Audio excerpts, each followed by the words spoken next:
ফুলবাড়ী চিন্তামন মা ও শিশু কল্যাণ কেন্দ্রটি 2023 সালে উদ্বোধন হলেও আজও সেবা বঞ্চিত রোগীরা। ফুলবাড়ী দিনাজপুর থেকে ইমরান হোসেনের পাঠানো তথ্যচিত্র MHR নিউজ।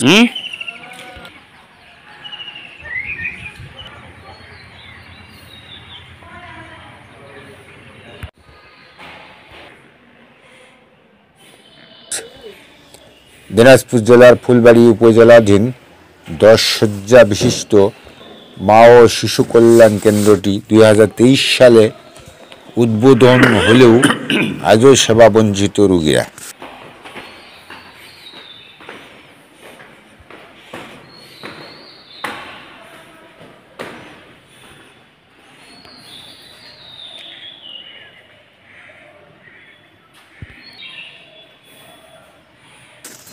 বিষয়টি সংশ্লিষ্ট কেন্দ্রে দায়িত্বপ্রাপ্ত ল্যাবের আব্দুল কুদ্দুসের সঙ্গে কথা হলে তিনি জানান, উদ্বোধনের পর ফুলবাড়ী উপজেলা থেকে একজন ডাক্তার আসতো, উনি বর্তমানে ট্রেনিংয়ে আছে।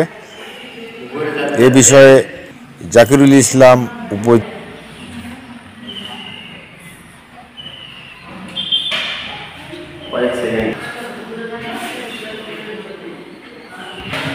জেলা বেদদিঘি ইউনিয়ন পরিবার পরিকল্পনা পরিদর্শকের সঙ্গে মোবাইল ফোনে কথা হলে তিনি জানান যে এ বিষয়ে আমাদের কিছু করণীয় নেই, সরকারিভাবে যখন লোকবল নিয়োগ দিবে তখন কার্যক্রম শুরু করা হবে।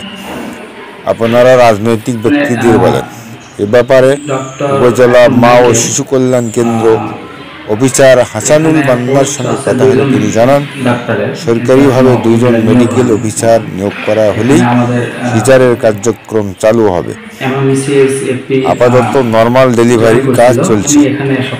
এদিকে স্থানীয় জনগণের দাবি, সরকার সেবার জন্য চিন্তামন মা ও শিশু কল্যাণ কেন্দ্রটি 2023 সালে উদ্বোধন হলেও আজও সেবা বঞ্চিত কেন? দ্রুত কেন্দ্রটি চালু করার প্রয়োজনীয় পদক্ষেপ নিয়ে সংশ্লিষ্ট ঊর্ধ্বতন কর্তৃপক্ষের নিকট জোর দাবি জানাচ্ছেন MHR নিউজ।